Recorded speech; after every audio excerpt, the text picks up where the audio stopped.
Buenas tardes y bienvenidos. Bon après-midi et bienvenue. Good afternoon and welcome. Today it's a day of celebration, a day where we celebrate the 70th anniversary of the European Convention on Human Rights. Hoy celebramos los 70 años de la Convention Européenne des Derechos Humanos. Aujourd'hui, on fête le 60e anniversaire de la Convention européenne des droits de l'homme, comme les Français disent, les 70e. Mais moi, je suis un peu belge, alors je parle des 70, si vous me permettez. Et je tiens à remercier les UIA Ambassadors. I would like to thank UIA Ambassadors. Quisiera dar las gracias especialmente a los UIA Ambassadors que aparecen aquí.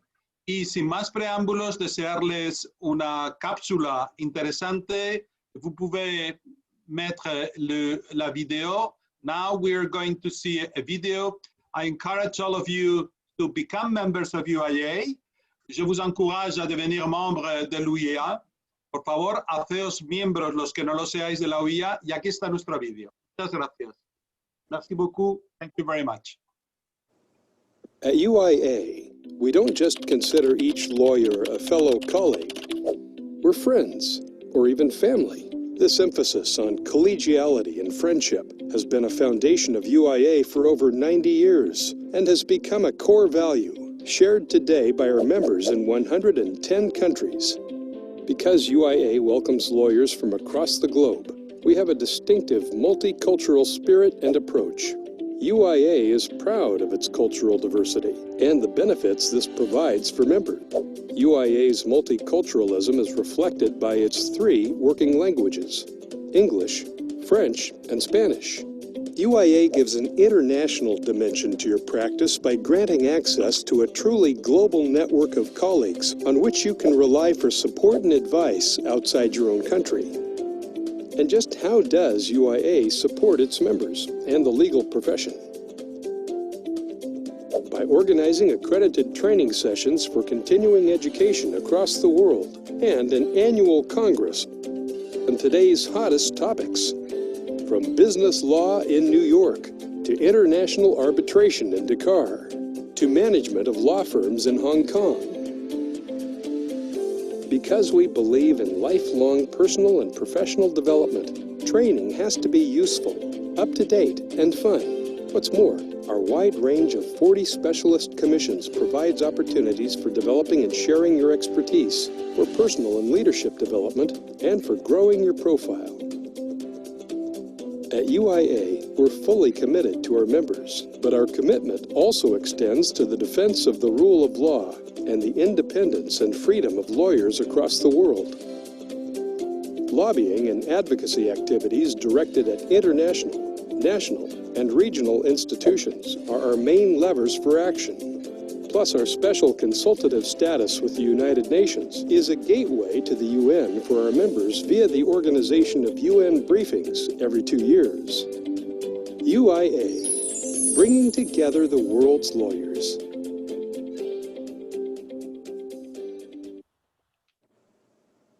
I would like to pass the floor now to my dear friend, Carolina Marín Pedreño, who is the president of the UIA Human Rights Commission.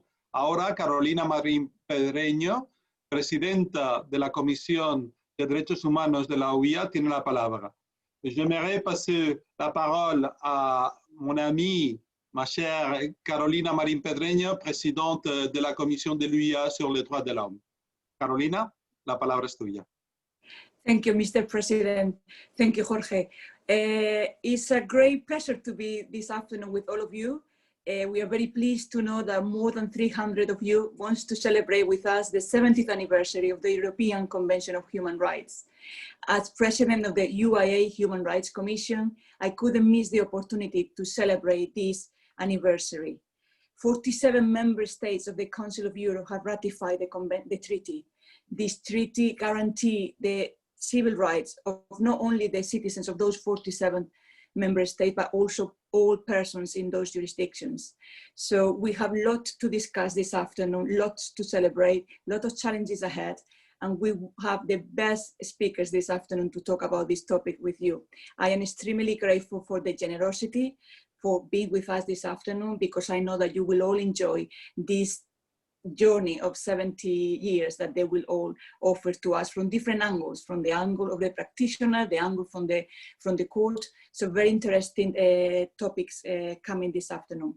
Thank you all for being with us this afternoon. As Jorge has said, I echo his invitation to join the UIA. We have 40 specialist commissions. One of them is the Human Rights Commission. We have a lot of interesting projects, and I think it will be a great, great opportunity for all of you to join our commission and the UIA. I leave you now with Carlos Fatas Mosquera, the Vice President of the UIA Human Rights Commission. Gracias, Carlos. He's going to be our moderator. And I invite all of you to share your comments, observations, questions in our chat. You can do it in the 3 languages of the UIA. Lo podéis hacer en francés, en inglés, en español. We will answer in all the 3 languages of the UIA.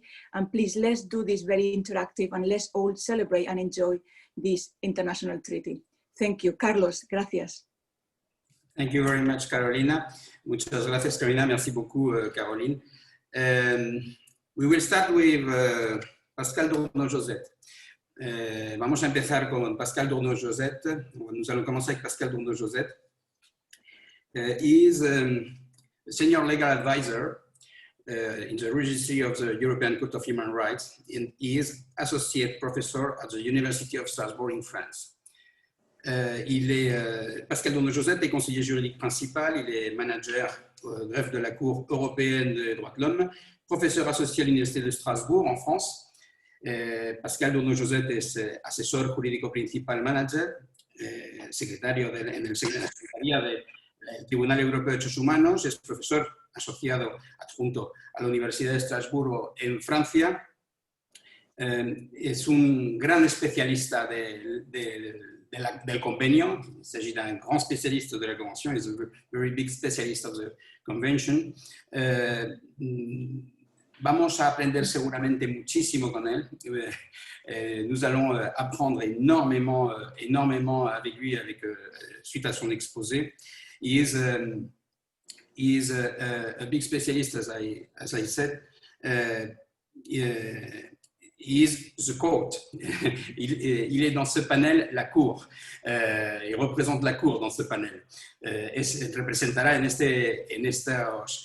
los 3 panelistas el Tribunal Europeo desde dentro. I want to hear you, Pascal. Je voudrais maintenant t'entendre, Pascal. Tu es un grand ami aussi de l'UIA, parce que tu participes de nombreuses fois à ce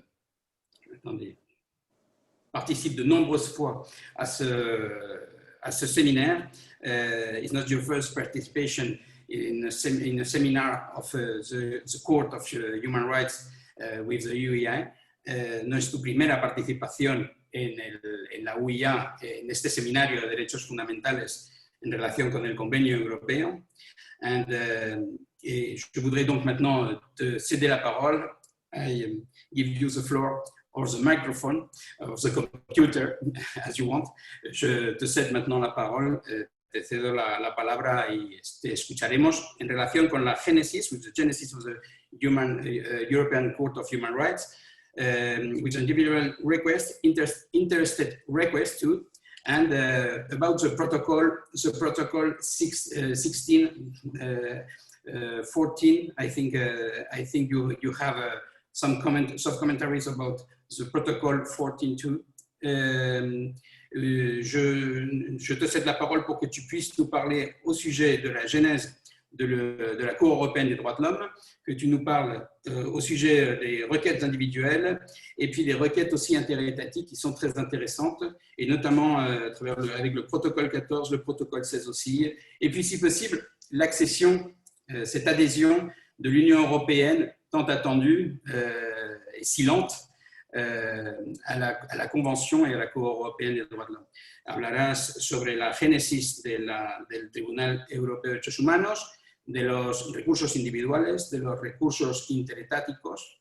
También hablarás sobre el protocolo 14, el protocolo 16, que es muy importante en estos momentos, y también en relación con la adhesión al Tribunal Europeo de Derechos Humanos y al Convenio Europeo de Derechos Humanos por parte de la Unión Europea, que es algo muy deseado desde hace muchos años y que sería además un hecho absolutamente único, puesto que se trataría de un conjunto de estados, una organización internacional que se junta, que se adhiere a un convenio además de otra organización como es el Consejo de Europa. Pascal, the floor is yours. Merci beaucoup, Carlos. Est-ce que tout le monde m'entend bien? Oui, parfait. Écoutez, je suis le speaker historique francophone, voilà, donc, de la soirée. Je suis absolument ravi d'être avec vous pour fêter cet événement qui évidemment me tient tout particulièrement à cœur, étant l'un des agents de la Cour européenne des droits de l'homme. Et je suis très fier en particulier de pouvoir fêter cet anniversaire avec l'UIA. Et je remercie l'UIA dans son ensemble, bien sûr, tout particulièrement Carolina et Carlos pour leur invitation. Je suis toujours ravi de pouvoir collaborer avec l'UIA et pouvoir rencontrer mes anciens confrères, puisque je suis également un ancien avocat. J'étais avocat au barreau de Paris dans une autre vie. Donc, le sujet est à la fois passionnant, mais aussi très délicat, parce que finalement, je dois, en une quinzaine de minutes, vous donner mon sentiment sur ces 70 ans, sur cette histoire de la Convention et finalement de la Cour également. C'est un défi, un sacré défi, et je dois dire que j'ai fait une sélection qui est une sélection particulièrement subjective, je le reconnais volontiers, mais je pense des étapes qui me semblent bien nous parler de ce qu'est la Convention, de ce qu'elle est, de comment elle a été envisagée en fait au départ, de comment elle a vécu, comment la Cour l'a fait vivre, donner corps à cette Convention. Vous parlez des différents acteurs, et puis bien sûr vous parlez aussi des défis que la Cour va rencontrer, je l'espère, au minimum pour les 70 prochaines années. Et comme l'a dit Carlos, je ferai cette présentation dans le cadre de différents points qui effectivement me semblent importants. Alors je vais bien sûr commencer par la genèse de la Convention. Je veux en dire un mot parce que se rappeler comment a été réalisé ce projet, c'est comprendre un peu mieux aussi ce qu'est la Convention aujourd'hui, ce qu'est ce mécanisme de protection aujourd'hui. Il faut rappeler qu'après la Seconde Guerre mondiale, on s'est rendu compte de l'échec de la Société des Nations, qui n'avait pas du tout aidé à empêcher un conflit mondial. Et à l'issue de la Seconde Guerre mondiale, c'est aussi l'apparition de l'individu comme sujet de droit international. Et avec ces circonstances tout à fait exceptionnelles, ces planètes alignées, on a enfin pu proposer de discuter différemment de la protection des droits fondamentaux. Et finalement, ça a abouti dans le cadre de la création d'une autre convention, la Convention européenne des droits de l'homme, et finalement insérée dans un autre environnement international, qui est celui du Conseil de l'Europe. Ça a été rappelé par Carolina, les 47 pays membres, et par Carlos, bien sûr. Et la Convention, c'est quoi? Au départ, lorsqu'on a créé le Conseil de l'Europe, l'idée, c'était de réussir là où la SDN avait échoué. Et on s'est dit qu'au niveau régional du monde, au niveau d'une région du monde, de par l'histoire commune, de par des valeurs partagées en commun, on avait peut-être des chances d'y parvenir. Et donc, au moment où on a commencé à constituer le Conseil de l'Europe, la question s'est posée de savoir quelles étaient ces fameuses valeurs communes, finalement. Et là, ça a été le travail d'une commission juridique qui a fini par aboutir non pas à un simple texte déclaratoire, et je crois que ça, il faut impérativement le rappeler, les circonstances très favorables après les horreurs qui avaient été vécues et connues, parfois même découvertes à l'issue de la Seconde Guerre mondiale, ont donné un élan très particulier à ces travaux et qui ont permis d'aboutir finalement à un texte qui est un texte contraignant, car on ne le répétera jamais assez, la Convention européenne des droits de l'homme est un texte juridique contraignant. Et l'idée aussi des rédacteurs de la Convention était d'intégrer dans ce texte un contrôle, non pas de confier ce contrôle à l'extérieur, à savoir la Cour internationale de justice, mais de créer un contrôle propre à la Convention, propre au Conseil de l'Europe. Encore une fois, on est au sein du Conseil de l'Europe des 47, et c'est ce qui a donné finalement pendant un temps la Commission et la Cour européenne des droits de l'homme, et aujourd'hui la Cour européenne des droits de l'homme. Alors, je crois qu'il fallait le rappeler, puis rappeler aussi que dans ces travaux formidables, l'une des révolutions qui est apparue au-delà même de l'existence de ce texte contraignant, qui comporte des droits qui sont reconnus, ce ne sont pas des droits qui ont été créés, ce sont des droits qui sont reconnus par la Convention. On a eu cette idée folle et à la fois merveilleuse de permettre à tout individu, je parlais des individus devenant sujets de droit international, eh bien la Convention permet à tout individu de saisir la Cour d'un recours, d'une requête contre l'un ou contre les 47 États membres. Ce qui est absolument incroyable, et je dois le dire, à l'époque, ça a été applaudi lorsqu'il y a eu la réunion des hauts fonctionnaires européens qui sont réunis pour valider le texte. Ils ont tous applaudi à la création de ce recours individuel, ce que j'admire évidemment. Ce qui est intéressant, c'est que mon sentiment, et encore une fois, même je suis la Cour, comme dit Carlos, mais un peu moins que ça, je suis surtout moi-même. Mon sentiment, c'est qu'aujourd'hui, si on devait rédiger, créer la Convention européenne des droits de l'homme, on aurait beaucoup de mal à y parvenir. Et je crois que beaucoup d'États chercheraient, sinon à empêcher le projet, du moins à le diminuer dans sa portée. Et ce qui est formidable, c'est qu'à l'époque, on a réussi à le faire et aujourd'hui, on a ce système. Alors, ce système, je voulais aussi vous donner quelques éléments chiffrés. C'est à peu près, alors on est maintenant dans environ 60 000 requêtes. Il faut savoir qu'il y a à peu près 9 ans, presque mois pour mois, nous en étions arrivés à un stock de 160 000 requêtes pendantes pour 47 juges et environ 300 juristes qui traitent les requêtes, qui rédigent les arrêts que vous connaissez, les décisions au greffe. C'est tout à fait considérable et nous avons considérablement modifié les méthodes de travail. Il y a eu aussi des protocoles qui ont permis de le faire, j'en dirai un mot dans un instant.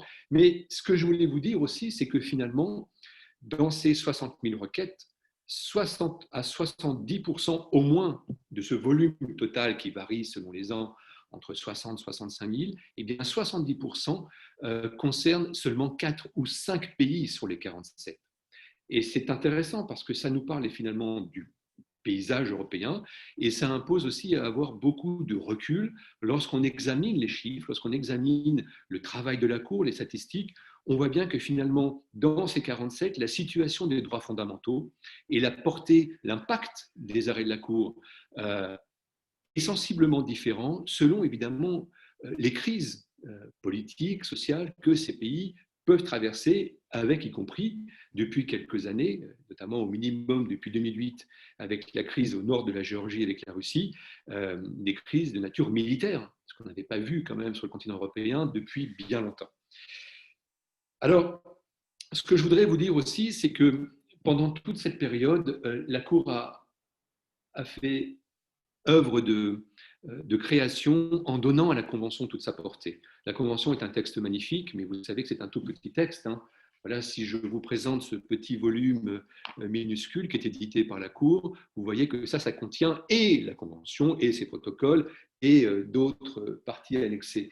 Donc c'est très peu, et c'est la Cour européenne des droits de l'homme qui va donner sa portée. Et je veux dire que c'est important à rappeler, parce que c'est la Cour qui a fait en sorte que nous ayons des éléments d'appréciation, comme par exemple affiner la question de l'épuisement des voies de recours internes, qui fait que le juge national est le juge premier et naturel de la Convention. La Convention n'est pas un instrument qu'on va simplement appliquer, interpréter, discuter dans une tour d'ivoire à Strasbourg. La Convention, c'est quelque chose qui concerne avant tout les juristes nationaux, les juges qui sont au niveau national les premiers juges, les juges naturels de la Convention. La Cour n'est qu'un subsidiaire à Strasbourg. Et bien sûr, les avocats, vous qui êtes des acteurs privilégiés du système et sur qui repose finalement le succès des 70 ans.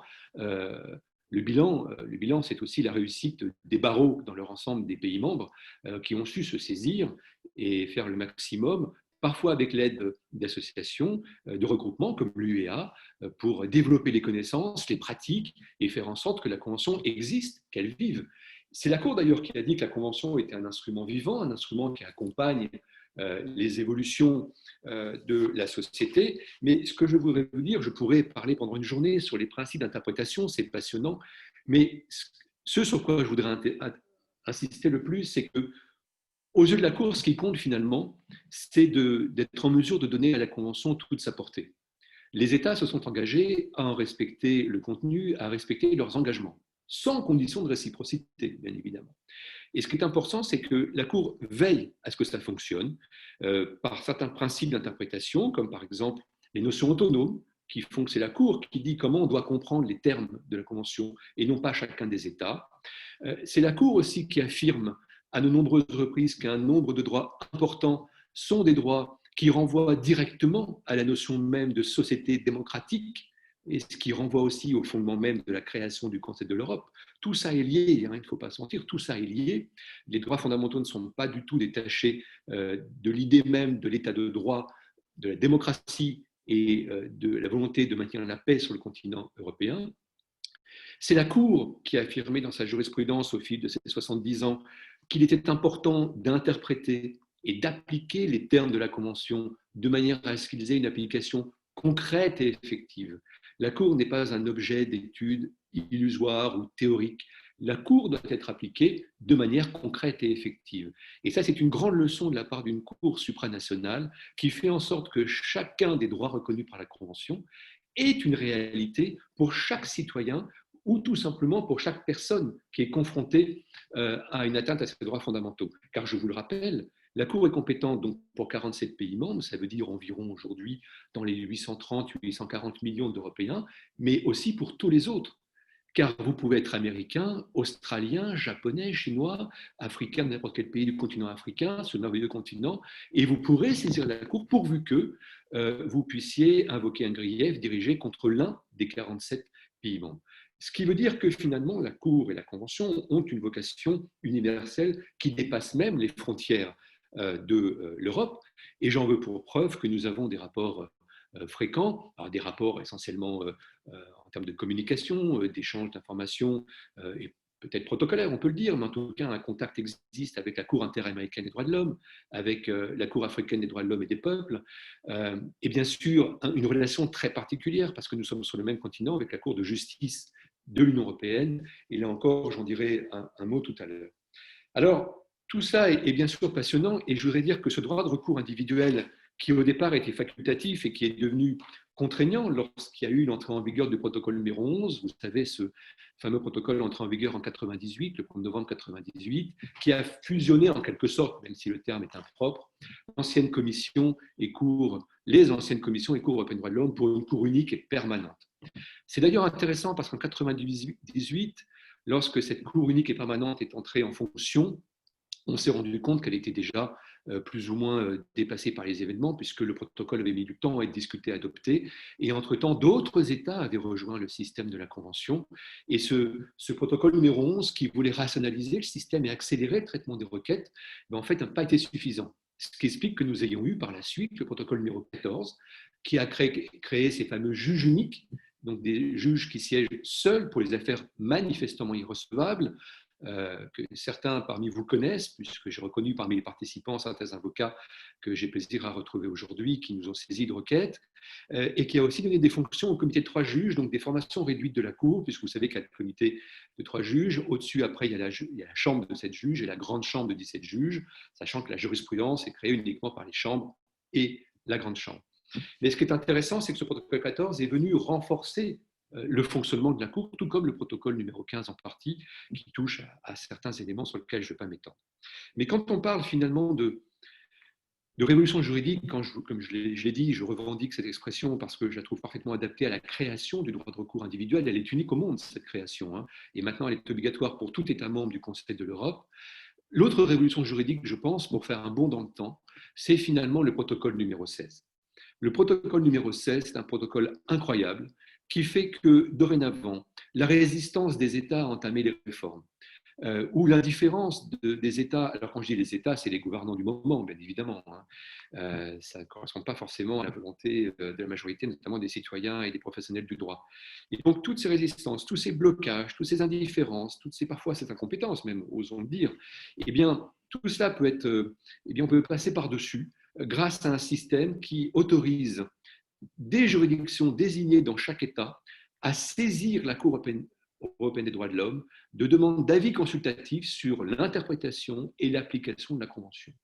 Qu'est-ce que ça veut dire concrètement? Eh bien, ça veut dire que dorénavant, dorénavant, on n'aura plus besoin d'attendre qu'un requérant un jour saisisse la Cour et qu'on attende que la Cour, après avoir examiné la recevabilité et le fond, se prononce et qu'ensuite il y ait des réformes au niveau interne. Non, dorénavant, grâce au protocole numéro 16, on en vient à un système dans lequel directement les cours suprêmes peuvent poser des questions à la Cour européenne des droits de l'homme et donc être en mesure d'appliquer correctement le droit de la Convention, qui fait partie intégrante du droit national, mais de l'appliquer correctement sans crainte de mal l'interpréter, sans crainte qu'il y ait ensuite un désaveu de la part de la Cour de Strasbourg ou même qu'il y ait un problème de violation ultérieure. Et ça, c'est une avancée remarquable qui va d'ailleurs de pair avec un dialogue des juges que nous avons entamé depuis de nombreuses années et qui s'est concrétisé avant même l'entrée en vigueur du protocole numéro 16, qui s'est concrétisé par la création par la Cour d'un réseau des cours supérieures. Il y a maintenant un peu moins d'une centaine de juridictions européennes qui discutent avec la Cour, qui échangent des données, des informations avec la Cour. Et je crois que là aussi, ça montre à quel point le mécanisme a beaucoup évolué en 70 ans, puisque maintenant, vraiment, c'est un système intégré avec les juridictions nationales et la Cour européenne des droits de l'homme, et bien sûr les avocats qui jouent un rôle important et que nous rencontrons, comme moi, j'ai plaisir à vous rencontrer.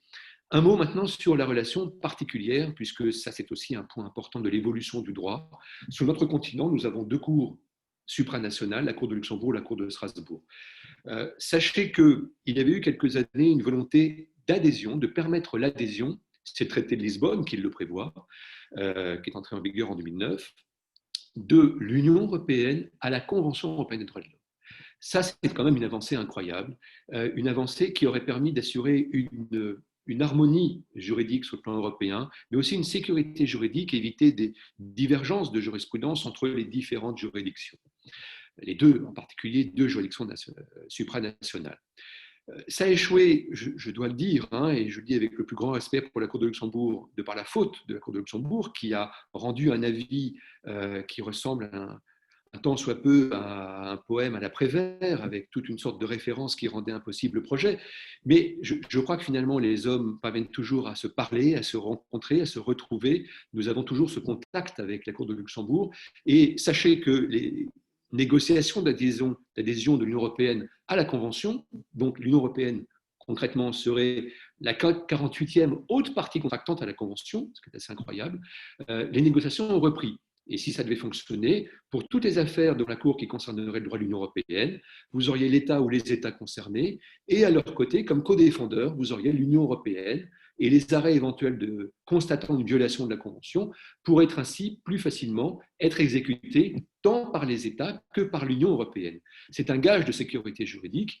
J'espère que ça pourra fonctionner. Nous sommes dessus. Pour l'instant, le système fonctionne grâce aux jurisprudences des deux cours, et notamment, sachez-le, de la jurisprudence de la Cour européenne des droits de l'homme, qui considère que, depuis un arrêt Bosphorus contre Irlande, le droit de l'Union européenne offre une protection équivalente à celui de la CEDH. Pourquoi ? Eh bien, notamment parce que la Cour de Luxembourg fait son travail et veille au respect des droits fondamentaux, mais aussi parce que dans la charte des droits fondamentaux qui est entrée en vigueur avec le traité de Lisbonne, 50% des droits sont en fait la reprise pure et simple de la Convention européenne des droits de l'homme.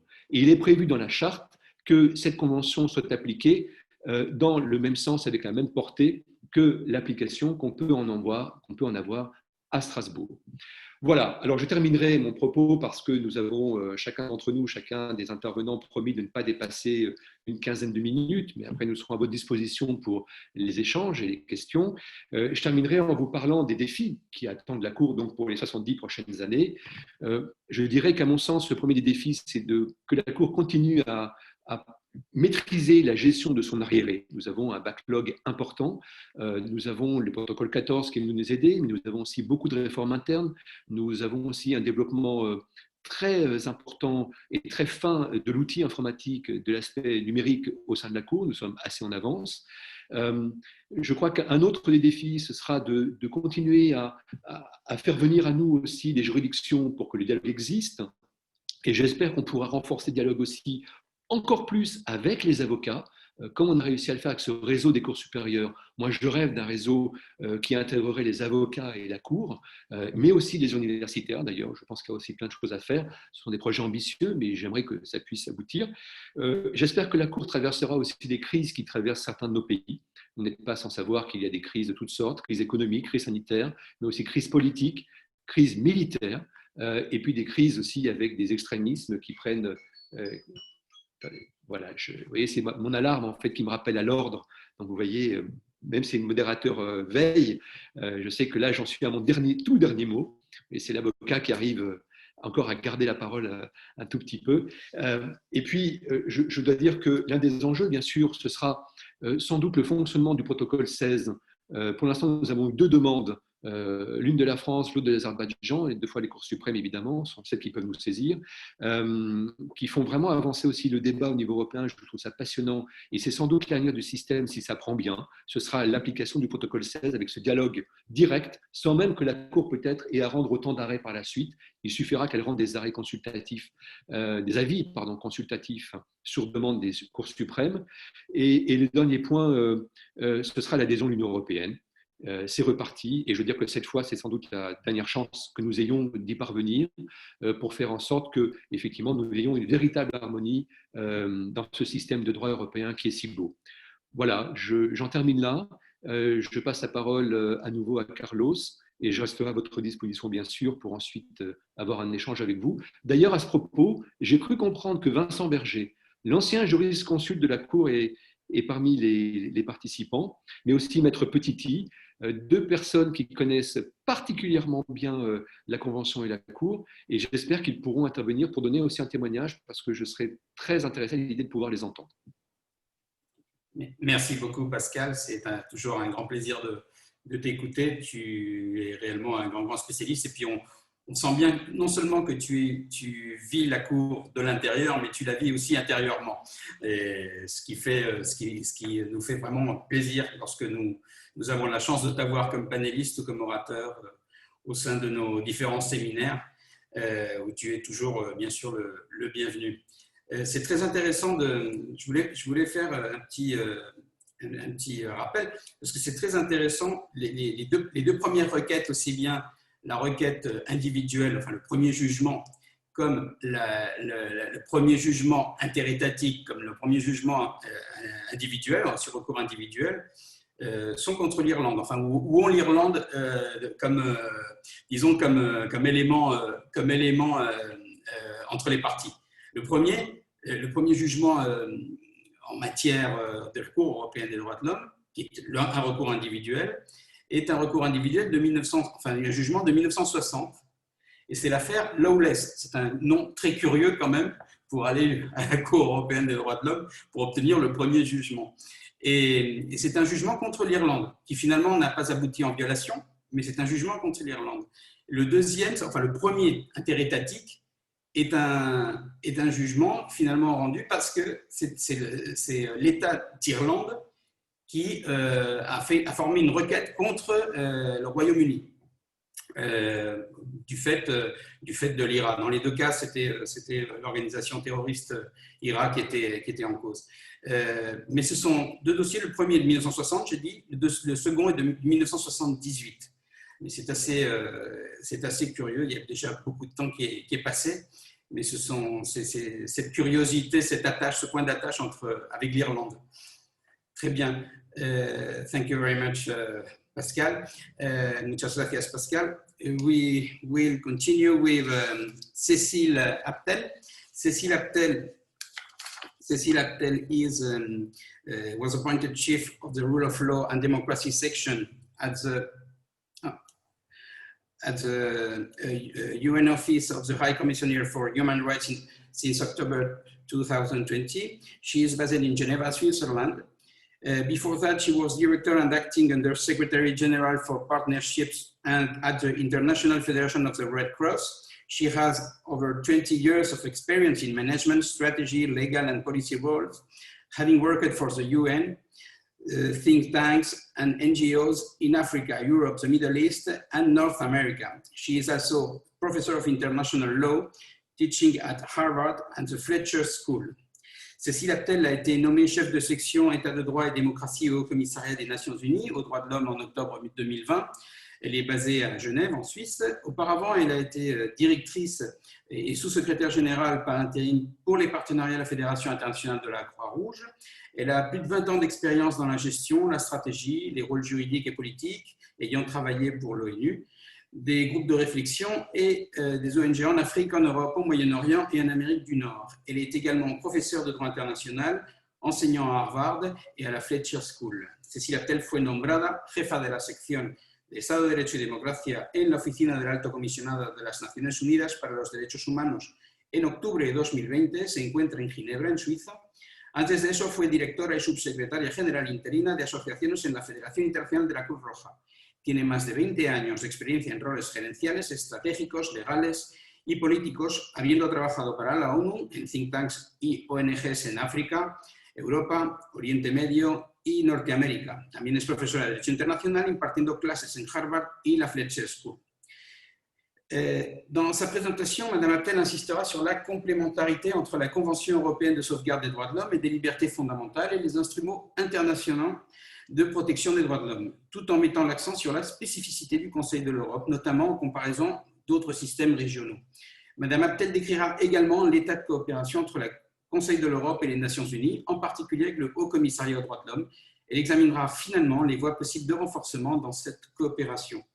En su presentación, la señora Abtel enfatizará la complementariedad entre el Convenio Europeo para la Protección de los Derechos Humanos y las Libertades Fundamentales y los instrumentos internacionales para la protección de los derechos humanos, mientras enfatizará la especificidad del Consejo de Europa, especialmente en comparación con otros sistemas regionales. La señora Abtel también describirá el estado de cooperación entre el Consejo de Europa y las Naciones Unidas, en particular con la Oficina del Alto Comisionado para los Derechos Humanos. Finalmente, examinará las posibles formas de fortalecer esta cooperación.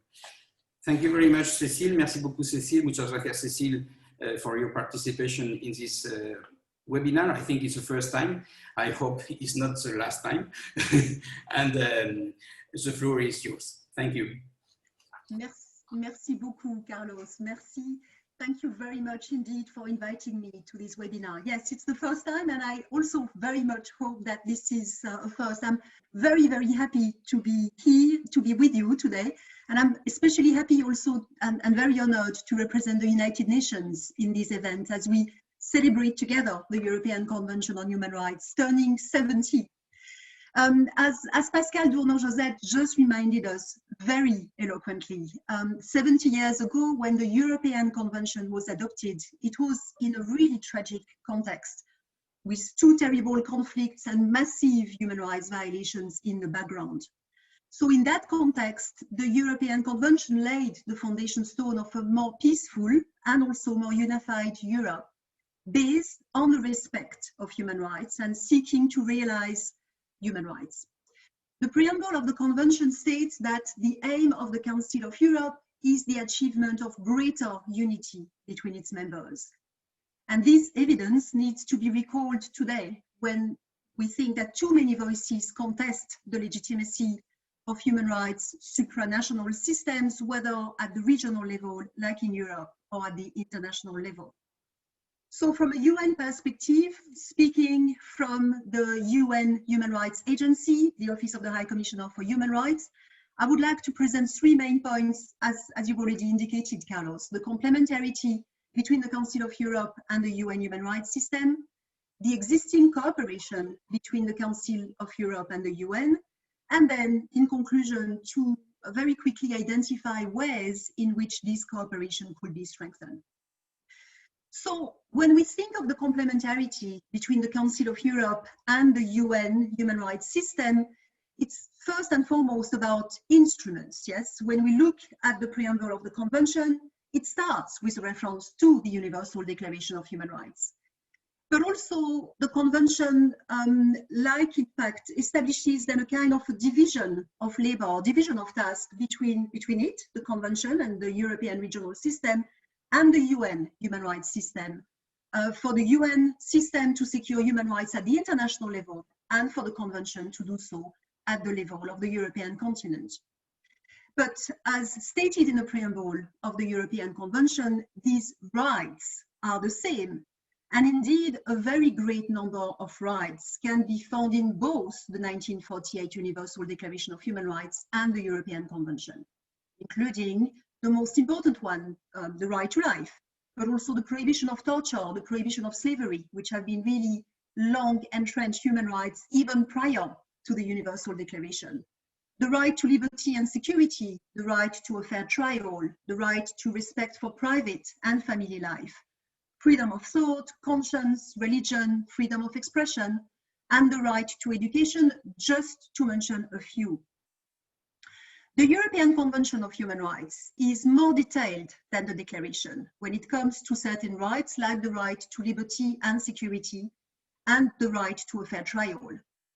However, of course, after the European Convention on Human Rights, at the UN level, at the international level, we had in 1966 the adoption of the International Covenant on Civil and Political Rights that went beyond the Universal Declaration of Human Rights and much closer to the rights elaborated in the European Convention. But when we look at the Universal Declaration and the European Convention, we also see that the Universal Declaration includes some rights that are absent in the Convention, like the right to seek asylum, the right to nationality, and certain political rights, such as the right to take part in the government of one's country and the right to equal access to public service. So the Universal Declaration of Human Rights enshrines certain economic, social, and cultural rights, such as the right to social security, the right to work, the right to equal pay for equal work, and a few other rights, which in fact we don't necessarily find. And I think that it's also important that in the Universal Declaration of Human Rights, as well as in the UN systems of human rights, we really have been, for a long time now, for the last 20 years or so, stressing the importance of conceiving that civil, political, economic, social, and cultural rights are interdependent. And we certainly had that reiterated in 1993 with the Vienna Declaration and Programme of Action. And so as such, when looking at the European Convention from the viewpoint of the UN system, I think it's extremely important that we recall that the European Convention should always be envisaged in conjunction with the European Social Charter of 1961. The Charter guarantees many rights recognized by the Universal Declaration, by the International Covenant on Economic, Social, and Cultural Rights. Again, the right to work, the right to a fair remuneration, the right of workers to organize and bargain collectively, the right to social security, to medical assistance, rights that are absolutely critical as we see to the lives of people in Europe, like in other parts of the world. But as I'm speaking of Europe and other parts of the world, maybe let me say a few words about the specificity of the European Convention of Human Rights when we compare it with other regional systems. As again, Pascal Dournon-Josette already recalled, the European Convention on Human Rights has many specificities that are unparalleled in the UN human rights systems. First, of course, the fact that it's a system that provides for a single court, when in comparison, the African and the Inter-American human rights system have a dual structure, with not only a court, but also a commission of human rights. And as we know, at the international level, there is no court system for human rights. Second, the European Convention is the only system that gives direct access to the court to individual victims, groups of persons, or NGOs claiming to be victims of a human rights violation by a member state. And that direct access is absolutely exceptional and something to be valued tremendously in the European system. When we look at the Inter-American system, only states and the Inter-American Commission have access to the court. And in addition, and very importantly, in the Inter-American Court of Human Rights, sentences can only be issued pertaining to individual violations of human rights if the state concerned has recognized the jurisdiction of the court. And similarly, in the African system, individuals and NGOs have a direct access to the court only when the concerned state has made a special declaration. So a third big difference when we compare the two systems is that the judgments of the European Courts of Human Rights are binding, and that is also an absolutely exceptional, characteristic that needs to really truly be cherished. Now, there are challenges that are common between the Council of Europe and the UN. There are many challenges that we face. We see really that there is a contestation of human rights, that there are even some member states that are possibly considering stepping away from those human rights systems. And so in this context, the UN human rights system, given its universality and its political weight worldwide, can help tackle these challenges. And we've seen how, in fact, the human rights system of the UN has been advocating for the respect of the European Convention, as well as promoting access of Council of Europe non-member states to the Council of Europe Convention with a global vocation, such as, for instance, regarding trafficking persons or preventing and combating violence against women. Allow me to turn to my second point, and I'll do that very briefly. I just want to indicate maybe and give some aspects of how concretely the Council of Europe and the UN systems are cooperating, looking at the UN as a whole, as the UN human rights system, and also the cooperation with my own office, the Office of the High Commissioner for Human Rights. It's clear that the cooperation between the Council of Europe and the UN has really been going on for many, many years. In 1951, an agreement was signed between the Secretariat General of the Council of Europe and the UN Secretariat. This agreement was then updated in 1971, and in 1989, the UN General Assembly adopted a resolution granting observer status to the Council of Europe. And since 2000, and in fact every second year since 2004, the UN General Assembly adopts a resolution on cooperation between the UN and the Council of Europe. Something very recurrent, very systematic, and that gives extra weight to this cooperation. Since 2010-2011, the Council of Europe offices in Geneva and Vienna that are acting as permanent delegations to the UN offices in both cities have also been really contributing to enhancing the relations between the Council of Europe and the UN. So these relations really are strong and they're particularly important. Now, when we look at the cooperation between the Council of Europe and the UN human rights system, then it's extremely important that to remember that the 1993 Vienna Declaration of Program and Program of Action stressed the importance for the Council of Europe to cooperate with the UN human rights system. And this was reconfirmed by some of the UN General Assembly resolutions that I mentioned earlier. In 1993, the then Commission on Human Rights adopted the first of a number of resolutions on this topic, requesting the UN Secretary General to continue to strengthen exchanges between the UN and regional intergovernmental organizations dealing with human rights.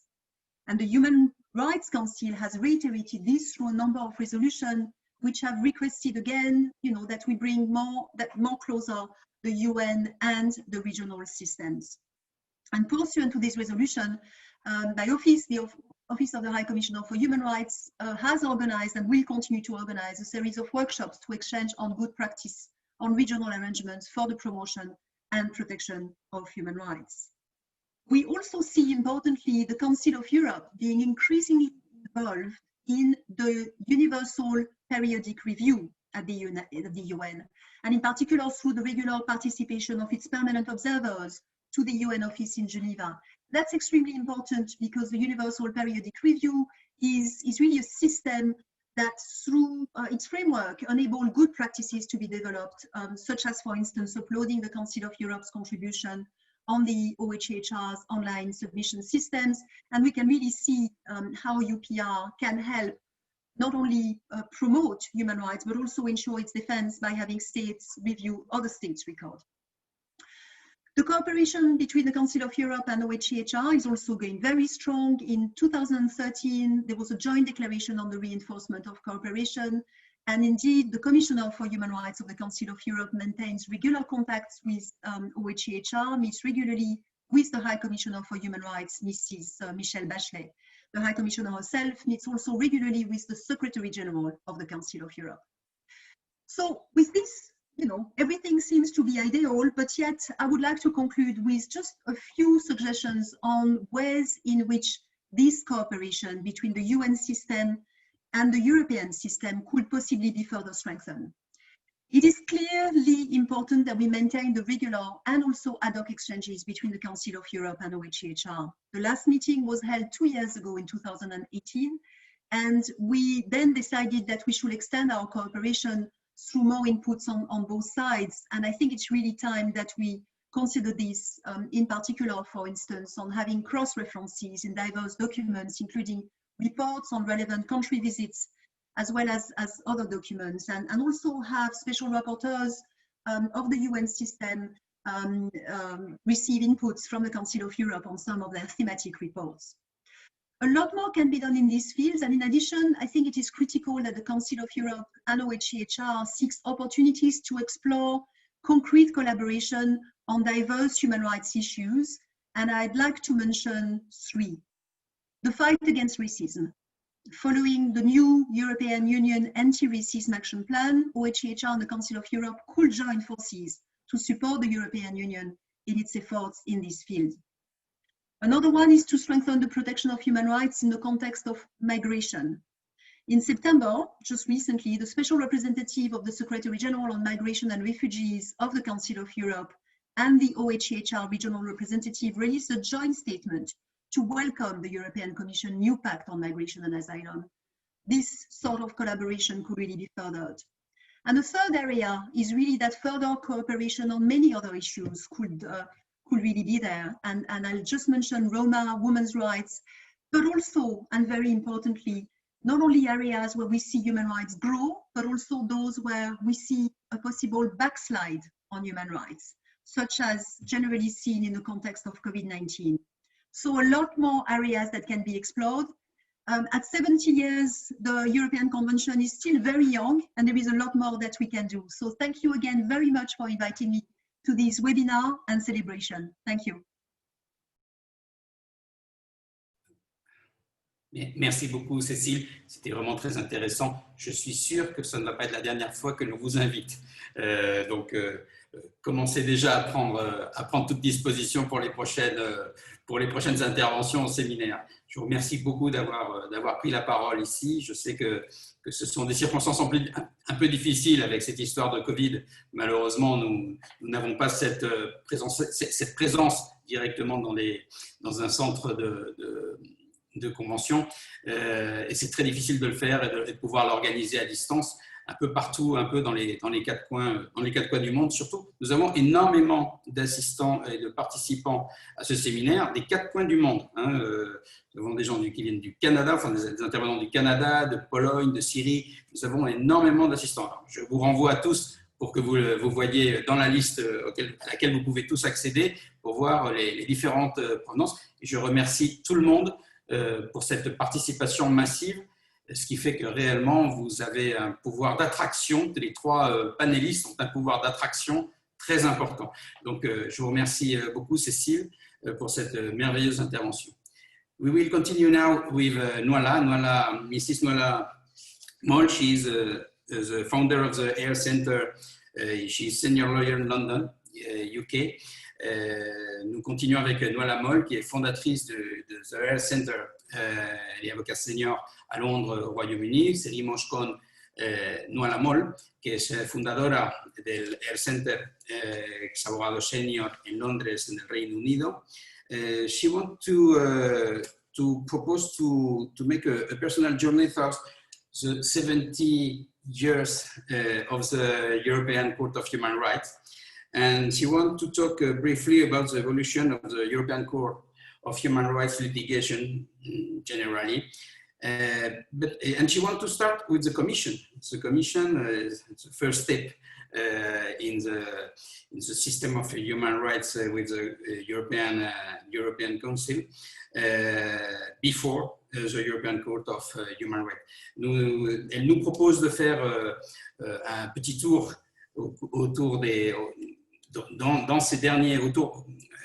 à travers ces 70 dernières années de la Cour européenne des droits de l'homme, notamment à travers ces 30 dernières années pour elle, puisque c'est son expérience professionnelle en la matière que nous apprécions énormément et qui va nous être exposée. Elle veut nous parler au sujet de l'évolution de la procédure à la Cour européenne des droits de l'homme, en général, et elle nous parlera aussi de son expérience avec la Commission initialement, puisque c'est la première étape qu'il y a eu à la Cour européenne des droits de l'homme. C'est cette commission qui ensuite a débouché sur la Cour européenne des droits de l'homme, plus ou moins telle que nous la connaissons aujourd'hui. Il y a eu d'autres modifications entre-temps, mais de manière simplifiée, nous venons a exposer ceci. Vamos a hablar con Nuala Moll. Nuala Moll nos va a hacer un pequeño paseo en relación con los 70 años del Tribunal Europeo de Derechos Humanos, especialmente en los 30 últimos años, que es su experiencia profesional directamente ante el Tribunal. Nos hablará básicamente sobre la evolución del procedimiento ante el Tribunal Europeo de Derechos Humanos y nos hará referencia también a lo que es su experiencia cuando el Tribunal Europeo de Derechos Humanos tenía una comisión con anterioridad a tal y como la conocemos hoy. Thank you, Nuala, for your participation. The floor is yours.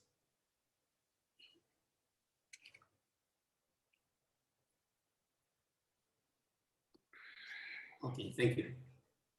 Thank you very much indeed, Carlos. Merci beaucoup a tous. Muchísimas gracias a todos. I was proposing, as Carlos has said, to take us this afternoon on a somewhat personal journey through 70 years of the European Convention on Human Rights. I was just a small child when the convention was born, but I have been litigating at the Commission and Court for more than 30 years now. And so much of what I'm going to say today is a personal reminiscence and therefore inevitably highly selective. But I'm first going to talk very briefly about the evolution of ECHR litigation generally. And I want to say to begin that the work of the European Court of Human Rights and of the Commission before has given the world of international human rights law the richest of gifts in the breadth and the depth of its jurisprudence. It is a complete vindication from the point of view of the applicants and the rule of law, if not always for the governments, of the hard-fought decision to include the right of individual petition in the convention and later the eventual decision in Protocol 11 to make it mandatory. In the early days, cases went first and often only, never got any further, to the Commission, which filtered them for admissibility and went on to adopt a report with a capital R. As an admissibility criterion, the concept of manifestly, in the expression manifestly ill-founded, did not always mean what it said. For example, in Donnelly against the UK, it took the Commission 111 pages to explain why the case was manifestly ill-founded. Then the reports of the Commission on the merits of admissible cases were not routinely published and remained confidential. The applicant was often told, frustratingly, that a report had been adopted in his case, but wasn't told what it said. And publication was sometimes delayed for years. For example, the famous East African Asians case. The Commission's report was only accessible if the court was seized of the case, and that only happened if the government or the Commission asked, not the applicant, who didn't have a standing. I can remember acting in 2 cases serially, which raised similar points of convention law, but the report in the one was still secret, and I was sworn not to disclose its contents to the team in the second case, because I had discovered what it was in the first case, which had by then been referred to the court. In the very early days, before even my time, The applicant himself had no standing at the court and often didn't even know that his case had been referred by the Commission or heard by the court, and sometimes only read about it in the newspapers. In other respects, the whole system was very informal. I can remember being paid my legal aid after a Commission hearing in a suspicious-looking brown envelope bulging with used French francs, a small sum of money, which I have to confess was rapidly consumed by the legal team with a modest post-hearing dinner, which sadly the legal aid was not quite enough to pay for. The coming in from the cold from 1992 onwards of our friends and colleagues from Central and Eastern Europe and the former Soviet Union was a sea change. I have personally delivered training on the European Convention on Human Rights in 43 of the now 47 contracting states, including working over the years with several lawyers who have gone on to become much respected senior members of the registry and distinguished judges at the court. But for many of these states, it was a real challenge to take on board both the concepts and the jurisprudence of the ECHR. Indeed, the concept of relying on past jurisprudence, which the common law countries have infiltrated into the convention system, was quite alien in the Central and Eastern Europe countries and the FSU post-socialism.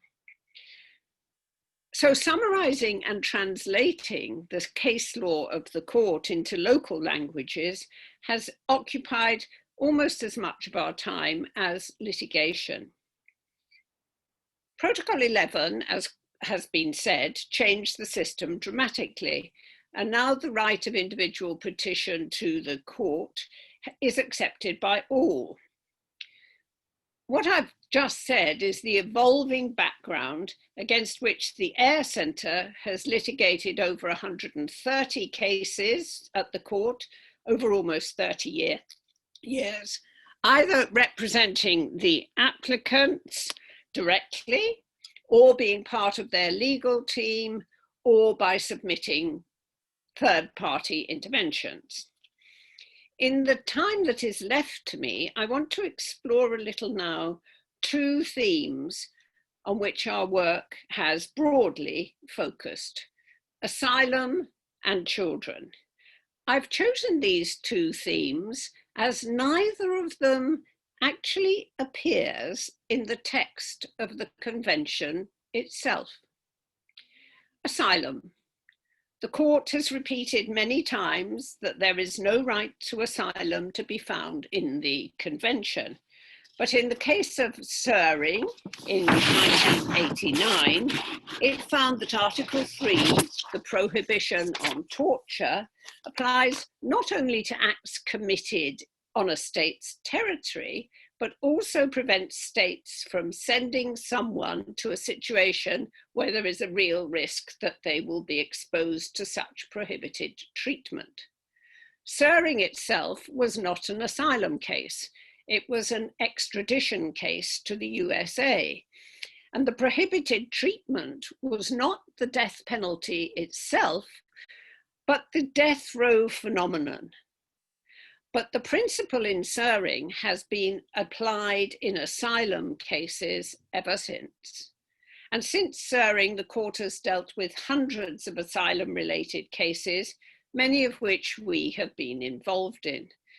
The case law has evolved year by year. And the evolution has often involved collaboration between lawyers in several jurisdictions, a piece of information that will be dear to the members of this association. The court held in Vilvaraja against the UK that to gain the protection of Article 3, an individual must be more at risk than others in his situation. a position that was only reversed after we collaborated with our Dutch colleagues in Salah Sheikh against the Netherlands, which made it clear that exposure to a real risk of treatment prohibited by Article 3 was sufficient, irrespective of who else was exposed and whether they were more or less at risk. It had also been held that civil war and generalized violence were insufficient to trigger Article 3 protection, but we were able to persuade the court in Sufi and Elmi that in the case of the war zone of Somalia, it was up to the government that wanted to send the people back to show that the applicants could be safely returned there.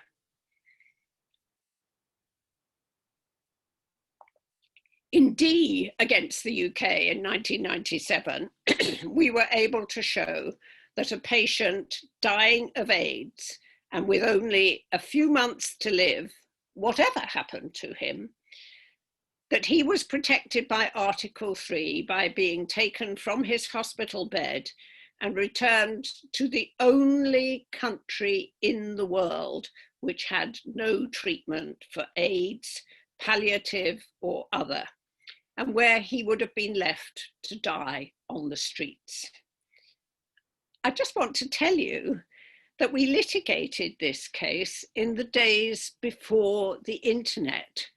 The younger members of our audience will find it hard to believe that there were days before the internet, but there certainly were. And we had to make 63 international phone calls in order to establish the relevant facts for this case. More recently, in Hirshid, Italy, we were able to help in holding states to account for the actions of their vessels on the high seas when boatloads of migrants were sent back to Libya without the opportunity to claim international protection.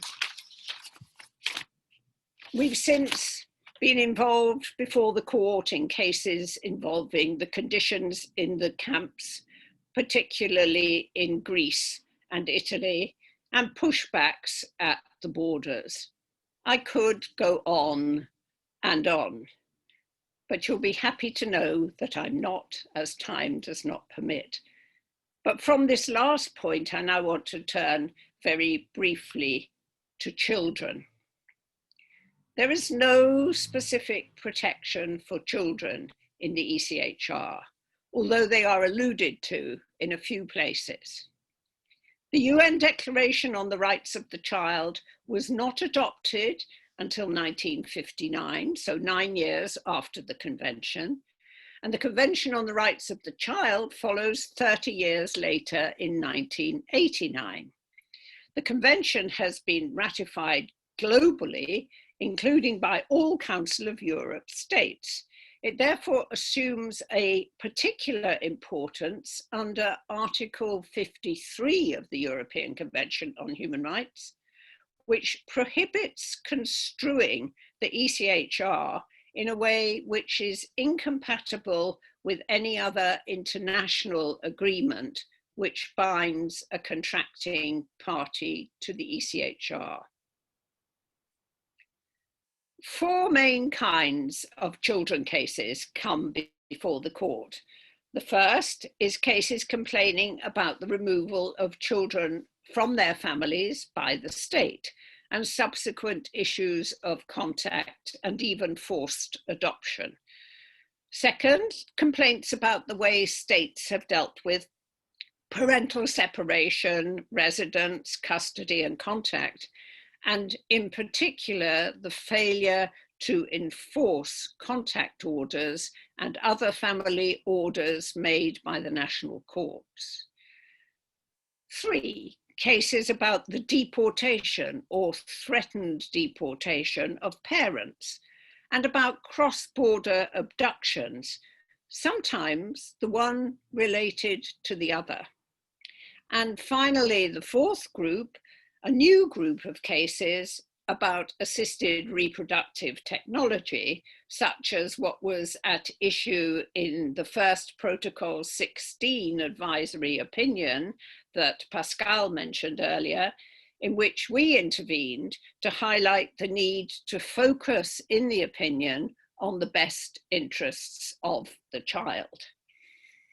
Initially, the cases about children that came before the court were all complaints in the first group about how the state had acted when removing children from their families and denying the children meaningful contact with their parents.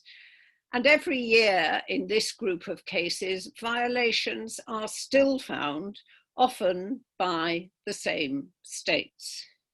But the first children case in which I was involved, Z and others against the UK, was the mirror situation. It was about the failure of a state to act to remove children from a situation of such appalling neglect and abuse that those of us who were litigating the case in Strasbourg were regularly reduced to tears when we were reading the documents. And we've been involved in so many other tragic children cases since. There are fewer, but still many cases about parental rights of custody and contact and the enforcement of those rights. The problem is particularly acute in abduction cases involving the Hague Convention or Brussels II Bis, as Carolina in particular knows only too well. As many national courts have not yet fully understood that Hague returns are about returns to the jurisdiction from which the child was abducted, but not necessarily to the left behind parent. It's really interesting that in the 3 months between September and December this year, 14 cases were communicated by the court concerning family law and children's rights. That's more cases than in the whole of 2019. What is sadly all too common in these cases is that although lip service is routinely paid to the best interests of the child, and sometimes even the child's right to be heard under the UNCRC, these cases are usually brought by adults complaining about violations of their rights without the affected children even being joined as co-applicants. Or they're brought by adults claiming to be acting also for the children, but in effect putting forward the children's case to advance their own interests. It is very rare for a case to be brought which focuses primarily on the child's rights or even the child's perspective. And the issue came to a head recently in the case of A and B against Croatia, where the court for the first time felt that it had to appoint an independent lawyer to represent the child, as there was a conflict of interest between the child and the mother claiming to represent herself and the child. And the court is now actively considering how to reform its rules to deal with this kind of case. There is so much more to say about the work of the court. I've been sitting recently in on the intergovernmental negotiations about EU accession to the ECHR. It seems only yesterday, but it was actually 8 years ago that we were sitting in on those negotiations the first time round. Let's hope they have more success now. There's so much more to say about the work of the court, but those of us who have been privileged to contribute in some small way to that work would like to offer our sincerest congratulations to the ECHR on its 70th birthday. Thank you. Thank you very much, Nwala. Merci beaucoup, Nwala. Alors, nous sommes encore dans les temps pour pouvoir poser des questions. J'espère, je ne vous l'ai pas dit, Nouala, mais j'espère que nous vous aurons encore à nouveau dans d'autres interventions que nous organiserons en ligne. Vous pourrez partager toute cette expérience que vous avez en matière notamment de tierce intervention, qui est une matière fort méconnue souvent par les ONG. Certaines participent très régulièrement, comme par exemple votre centre Air Center, mais bien d'autres ne le font pas. Et là, je parle aussi de l'UIA. L'UIA ne le fait pas suffisamment. Je pense que l'UIA, nous devrions mettre en marche et en place aussi des systèmes pour collaborer, pour participer dans les tierces interventions qui sont faites par de nombreuses autres ONG aussi. Donc, merci beaucoup, Nouala, de votre expérience et puis de votre intervention, pour votre intervention. If someone has a question for the seminar, for the three speakers, si quelqu'un a des questions pour les trois speakers, oui. Pardon. Carlos, j'ai déjà vu une question de M. Ballesteros Barros. Je regarde. Maria Ballesteros, oui, d'Espagne.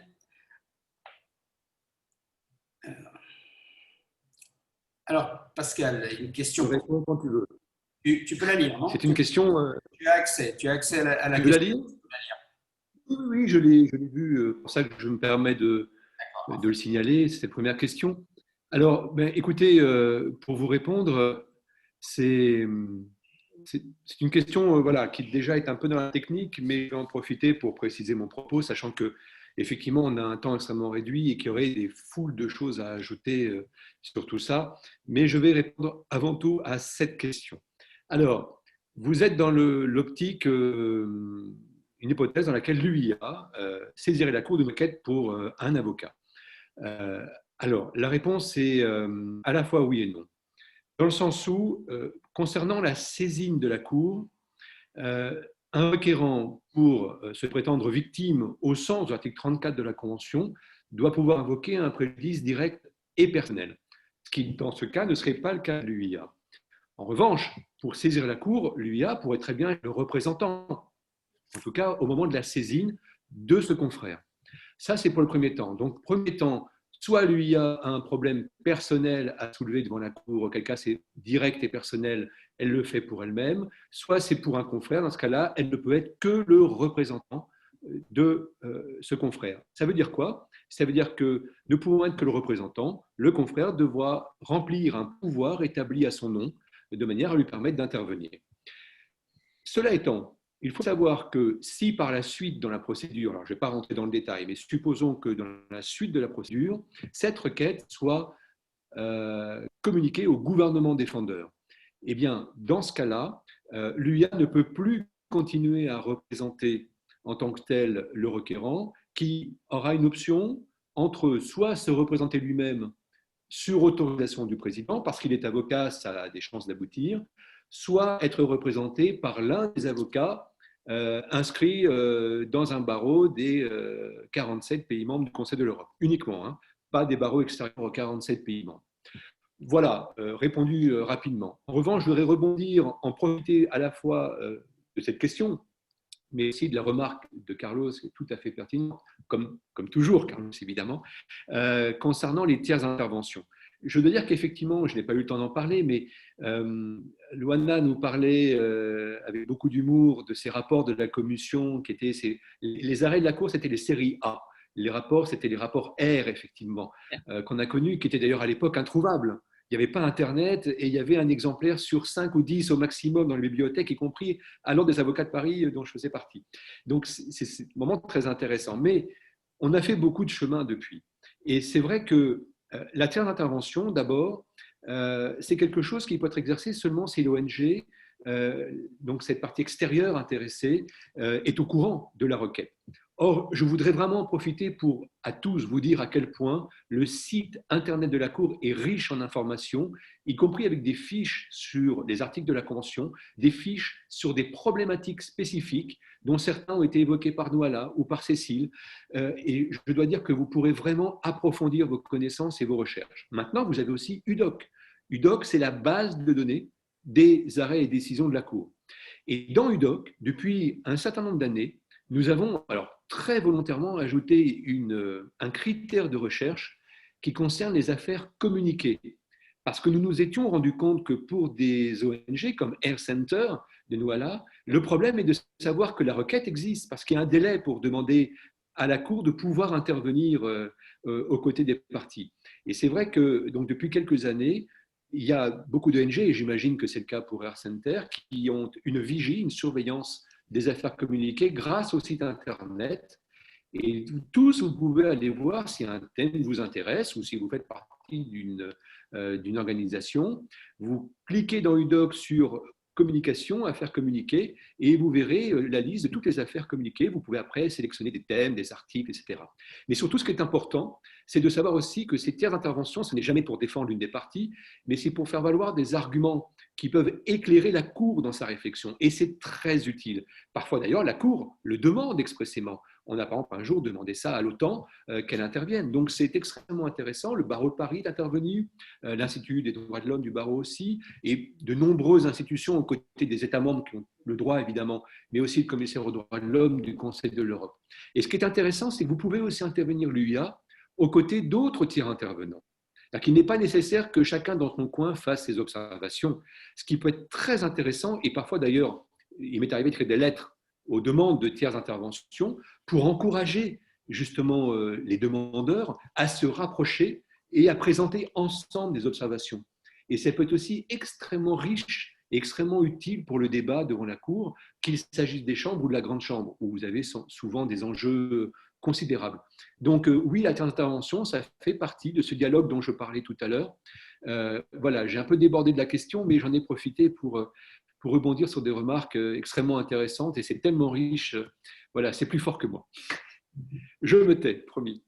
Mais merci beaucoup, Pascal, c'était très intéressant comme intervention, parce que c'est vrai que la tierce intervention est souvent méconnue comme système, aussi bien pour les requérants particuliers et individuels qui s'adressent, qui ne savent pas qu'ils ont cette possibilité aussi de pouvoir avoir cette aide d'une ONG à un moment ou à un autre dans certaines matières.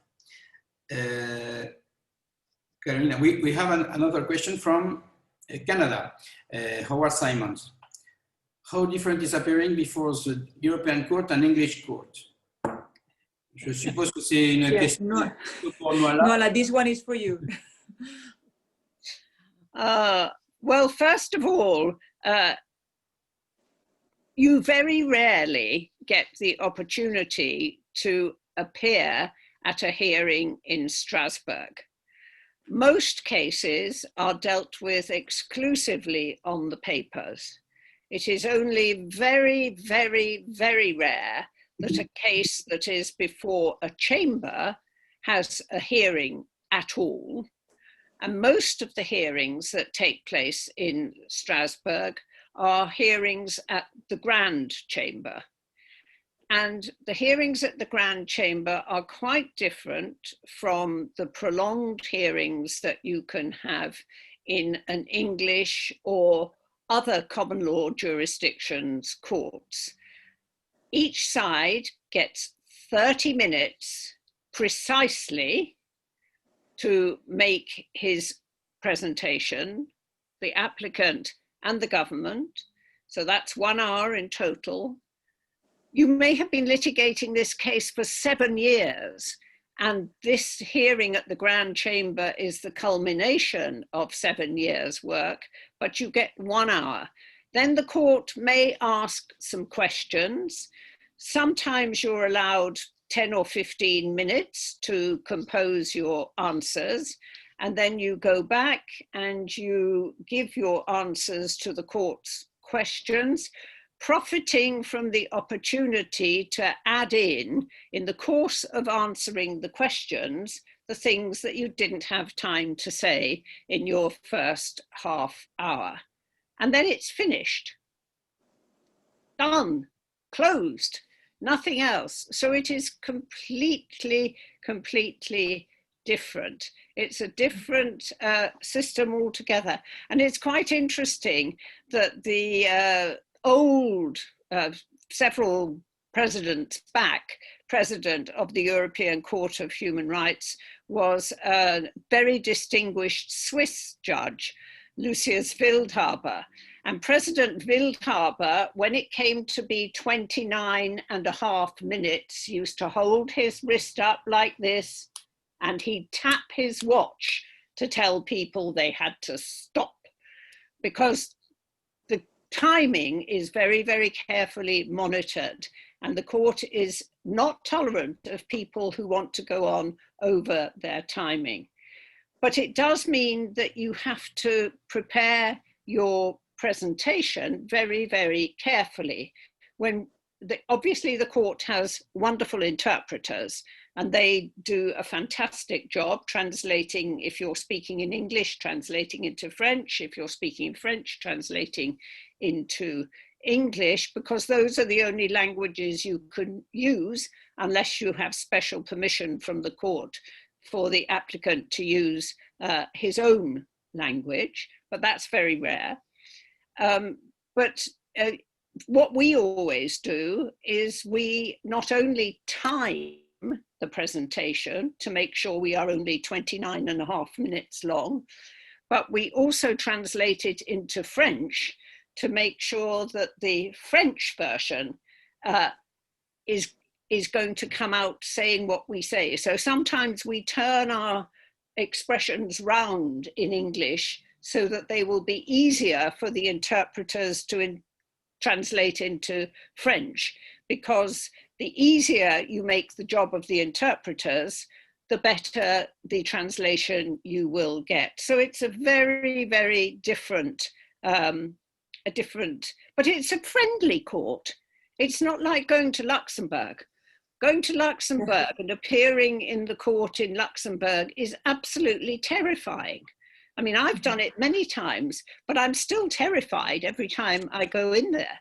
Whereas the Strasbourg court, you have a feeling that you are amongst very demanding, but very fair friends. Thank you, Nola. We are running really, really late. We are abusing of your generosity, but we have, I think, 2 more questions. Carlos, do you want to ask one of them? Or I think we have one from François in French. Nous avons certaines questions. Alors, nous avons une question qui nous vient du Mexique, qui, je pense, est une question surtout axée sur le fait, sur le fait de savoir si l'exploitation finalement des hommes pour des motifs économiques sont prises en compte par la Cour européenne des droits de l'homme dans les différents arrêts et puis dans les différentes procédures, par exemple l'usure, l'esclavage, tel que d'autres cas, s'il y a d'autres expériences. Alors, querido amigo, es un amigo mexicano, por lo tanto le contesto en español. Te invito a que accedas directamente a la base de datos de EUDOC. Verás que hay muchísimos asuntos en los que realmente no solamente es una explotación, que la materia, las vulneraciones, no solamente son vulneraciones cuando se trata solamente de detenciones, no solamente es el aspecto penal, sino que también hay aspectos financieros, aspectos laborales, donde se producen también vulneraciones de derechos fundamentales y que efectivamente tienen muchísima jurisprudencia y muchos precedentes. Con lo cual te invito a que accedas directamente, si no tienes la comunicación porque estás en México y no sabes exactamente cuál es la dirección para acceder a EUDOC, contacta por favor conmigo y yo te daré todas las claves y te daré todas las direcciones para poder hacerlo, e incluso si quieres te comentaré cómo poder navegar en esa base de datos HUDOC. Muy bien, gracias. Nous avons une autre question, ça va être la dernière parce qu'on est vraiment sinon hors temps. Alors nous avons une question d'un confrère, François Nioukouroui, qui nous dit: depuis sa mise en place, la CEDH a-t-elle réduit la violence faite aux humains comparativement aux cours internes des pays membres de la CEDH? Carlos, tu veux que je dise un mot? Oui. D'abord, pour notre ami mexicain, juste préciser peut-être que EUDOC, c'est directement accessible depuis la page d'accueil de la Cour, et que la réponse à sa question, il la trouvera surtout dans les articles 3 et 4 de la Convention, hein, clairement. concernant la question de François, je dirais que comparativement, je ne sais pas, parce que nous sommes dans 47 États membres qui sont des États de droit et qui doivent respecter leurs engagements tirés de la Convention. Donc, a priori, chaque juge national aura à cœur d'appliquer les droits fondamentaux et d'appliquer le droit de manière à ce qu'il n'y ait pas de violation dans le cadre de la violence évoquée par François. Cela étant, je dois dire que, vous le savez, on n'a pas complètement eu le temps de le développer, mais la Cour interaméricaine veille à l'exécution de ses propres arrêts. Pour ce qui est de la Cour européenne des droits de l'homme, ce n'est pas elle qui y veille, c'est le comité des ministres du Conseil de l'Europe qui est chargé de la surveillance de l'exécution des arrêts de la Cour. Et lorsqu'un arrêt de la Cour est rendu, il a deux conséquences. La première, c'est que l'État doit appliquer l'arrêt, ça veut dire très concrètement payer la réparation accordée au requérant pour lequel il y a un constat de violation, ça veut dire éventuellement lui permettre d'avoir un nouveau procès, etc. Le deuxième aspect, ce sont ce qu'on appelle les mesures générales. Les mesures générales, ça veut dire que l'État doit se mettre en conformité pour qu'à l'avenir, il n'y ait plus de telles violations de la Convention. Et ça veut dire qu'effectivement, les différents arrêts de la Cour qui ont pu constater des violations de la Convention, et là, quand on parle de violence, en particulier article 3, article 4, encore une fois, voire article 5, pour ce qui est des détentions, par exemple, eh bien, à chaque fois, lorsque c'est nécessaire, l'État devra modifier soit sa jurisprudence, soit sa pratique, soit sa législation. Ce qui veut dire très concrètement que, de par les arrêts de la Cour qui constatent une violation, il y a un effet d'entraînement qui oblige l'État à modifier son droit, qui par la suite sera à son tour appliqué par les juges internes. Et grâce à ce mécanisme redoutable, contraignant à l'égard des États, nous avons effectivement, de par la jurisprudence de la Cour, une évolution considérable en faveur d'une plus grande protection de la violence faite aux êtres humains, c'est certain.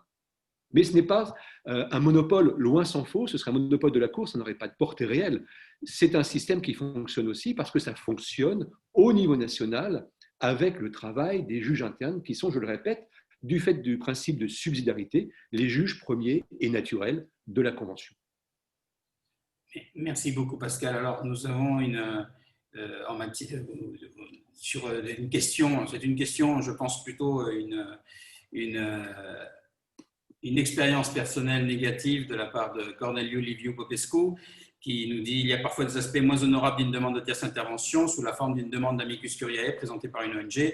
J'ai été le représentant des principales requérantes dans l'affaire pilote Maria Atanasiu et autres contre Roumanie. Juste après que la Cour avait décidé d'utiliser la procédure de l'arrêt pilote et d'organiser une audience publique, j'ai été contacté par une ONG qui m'a proposé de présenter une telle demande d'amicus curiae avec des conclusions favorables aux requérantes, tout en demandant de l'argent à mes clientes pour ce service, ce que j'ai refusé. » Alors bon, c'est vrai qu'effectivement, il y a certaines ONG qui font aussi un négoce, mais elles développent aussi une activité qu'il faut rentabiliser. Si Noala veut dire quelque chose, voilà, je vois qu'elle lève le doigt. Merci, Noala. Thank you. I just want to say that coincidentally, it's only this afternoon that I have written yet another letter to applicants' lawyers saying, I am sorry, we do not intervene in cases at the request of an applicant, ever. Not only do we not intervene at the request of an applicant, but once we have decided to intervene in a case, we have a complete Chinese wall between ourselves and the applicant, and we don't talk to them about the case, and we don't get information from them. Our role is, as Pascal said, is to help the court by putting before it information, sometimes factual, but mostly legal, that may help it to come to its decision. We don't argue in favor of the applicant and we don't argue in favor of the government. We just put forward information that we think will help the court. And it's very interesting because it's quite different from third-party interventions in Luxembourg, where a third-party intervener is supposed to support one side or the other. But I think what our Romanian friend has just described is, to me, profoundly shocking. And I hope that that non-governmental organization will never be allowed by the court to intervene. Merci beaucoup, Nola. Malheureusement, nous sommes déjà pratiquement hors délai. Je suis sûr qu'il y avait beaucoup d'autres questions. Moi, j'en avais plusieurs aussi prêtes au cas où il n'y en ait pas, mais je suis heureux de ne pas avoir à les poser parce que ça veut dire qu'il y a eu des questions posées par d'autres participants. I would like to thank the three panelists. Merci beaucoup à vous trois. Vous avez été fantastiques. Muchas gracias a los tres. Habéis sido increíbles. We will make another time this webinar because I think we have to do again. Nous avons énormément de choses encore à dire et à exposer. Je crois que 1h30, ce n'est pas suffisant. Hein, c'est un sujet tellement grand. Puis 70 ans en 1h30, c'est difficile à pouvoir comprimer. Es difícil poder poner 70 años de Tribunal Europeo de Derechos Humanos y de Convenio Europeo de Derechos Humanos en una y única exposición de 1 hora y media. En cualquier caso, reitero, muchísimas gracias tanto a los participantes como a los panelistas. Merci beaucoup aux panélistes comme aux participants. J'espère que nous aurons l'occasion de rééditer cette édition très vite, hein, avant les 71 ans. Ça permettra de pouvoir parler un peu plus sur les dossiers en cours, notamment, et sur les différentes modifications, et puis cette expérience du protocole 16, puis voyons cette adhésion qui arrive de l'Union européenne. Et puis, il y avait un élément dont on n'a même pas parlé alors que c'était dans les thèmes. Uno de los elementos que estaban en los temas y de los que no hemos hablado es le Brexit et ses effets sur la Cour européenne des droits de l'homme et sur l'Union européenne des droits de l'homme. Alors, on sait bien que le Conseil de l'Europe et l'Union européenne, ce sont deux organisations totalement différentes. On en est bien conscient, mais je suis sûr qu'il y a des effets qui soient positifs ou négatifs, je ne sais pas, mais je pense que ce sera pour un autre panel et pour un autre séminaire. Thank you very much, Cécile. Thank you very much, Pascal. Thank you very much, Noala. Thank you very much, Carolina, for this organization. Thank you, Carlos. You've been a great moderator. Thank you to you. You've been great. And I hope everyone have a lovely holidays and stay safe. And hopefully we will meet in Guadalajara in Mexico in October. So we can carry on with the debate and the exchange in Guadalajara. Nice having you today. Thank you so much on behalf of the UIA. Thank you. Thank you. Gracias. Bye-bye. Bye-bye. Bye. Au revoir. Au revoir. Au revoir.